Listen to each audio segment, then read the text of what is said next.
যেদিন আমার মন ভালো থাকে না সেদিন শুধু আমি সারাদিন খাই আর বাড়ির কাজকর্ম করি আর রান্না বান্না করি, তো সেরকমই আজকাল একটা দিন।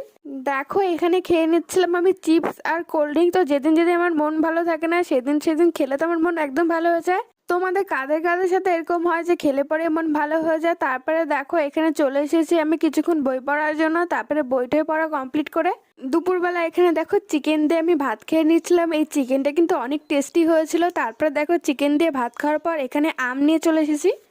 তারপর দেখো আম ঠাম খাওয়া দাওয়ার পর এখানে বিকালবেলা খেয়ে নিয়েছিলাম চা আর রুটি। তো আমার যেদিন যেদিন মন ভালো থাকে না সেদিন সেদিন আমি শুধু সারাদিন শুধু খাই আর খাই আর টুকটাক বাড়ির কাজকর্ম করি। তারপরে দেখো এখানে ভাবলাম ড্রেসিং টেবিলটা মুছি। তো অনেকদিন ধরে ভাবছিলাম এই কাজটা করব, কিন্তু অনেক কাজের মাঝে এটা করাই হচ্ছিল না। কিন্তু আজকে ভাবলাম না, এটা আমাকে করতেই হবে, তাই ফটাফট করে চলে আসলাম। এখানে দেখো সবকিছু মুছে নিয়েছি, এবার ভালো মতন এখানে গুছিয়ে রাখছি। আর আমি বুঝেই পাই না জিনিসগুলো এত ধুলো হয়ে যায় কি করে, কিছুদিন পরপরই মুছি তাও এত ধুলো হয়ে যায়। তারপরে দেখো নেল পালিশগুলো দেখে আমার মনে হলো যে আমারও নেল পালিশ পরতে হবে, তাই আমি আগে নেল পালিশটা উঠে এখানে কালো কালারের নেল পালিশ পরে নিচ্ছিলাম। তো কথা বলতে বলতে আমার নেল পালিশ পরা হয়ে গেছে। তো তোমাদের কিরকম লাগলো নেল পালিশটা? তারপর ভাবলাম এখানে রান্না করি। আজকে রান্না করব হচ্ছে কাঁচা কলার কোপ্তা।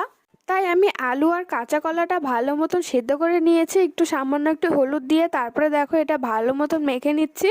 আর এটার মধ্যে দিতে হবে হলুদ গুঁড়ো, লবণ, লঙ্কার গুঁড়ো, জিরে গুঁড়ো, ধনে গুঁড়ো, তারপর হচ্ছে দিয়ে দেবো হচ্ছে পেঁয়াজ কুচি, লঙ্কা কুচি আর দিয়ে দেবো বেসন। তো এটা দিয়ে ভালো মতন এটা মেখে নেব। এই রান্নাটা আমি ফার্স্ট টাইম করছি, জানি না কিরকম হবে। তো এর মধ্যে যেহেতু কাঁচা লঙ্কা কুচি আর লঙ্কা দেওয়া হয়েছে, লঙ্কার গুঁড়ো, তাই মা এটা আমাকে মেখে দিচ্ছিল। আমিও একটা, আমার হাতটা প্রচুর জ্বলবে তাই সুন্দর করে মা এটা মেখে দিচ্ছে। আর হ্যাঁ, আমার এই ডেলি ব্লগগুলো তোমাদের কিরকম লাগে জানিও। তারপর দেখো এখানে গোল গোল করে নিচ্ছে কোপ্তার মতন করে। আর আমি ওদিকে কড়াইয়ে তেল দিয়ে তেলটা গরম করে কোপ্তাগুলো এখানে দিয়ে দিচ্ছি। বেশি ভাজবো না, হালকা লাল লাল করে ভেজে নেব।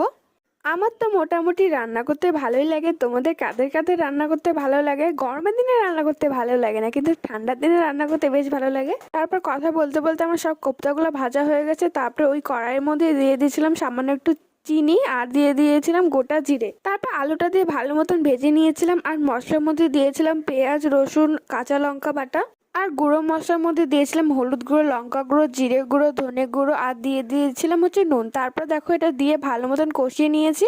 তারপরে ঝোলটা ফুটে উঠলে দেখো কোপ্তাগুলা দিয়ে দিয়েছিলাম এর মধ্যে। তারপর তরকারিটা হয়ে গেলে এর মধ্যে দিয়ে দিয়েছিলাম গরম মশলার গুঁড়ো আর হচ্ছে 1 চামচ ঘি। তো ব্যাস, আমাদের তরকারি রেডি। দিয়ে রাত্রে খাওয়াটা খেয়েছি। তো আজকের মতো ভিডিওটা এই পর্যন্ত। তোমাদের ভিডিওটা কেমন লাগলো জানিও।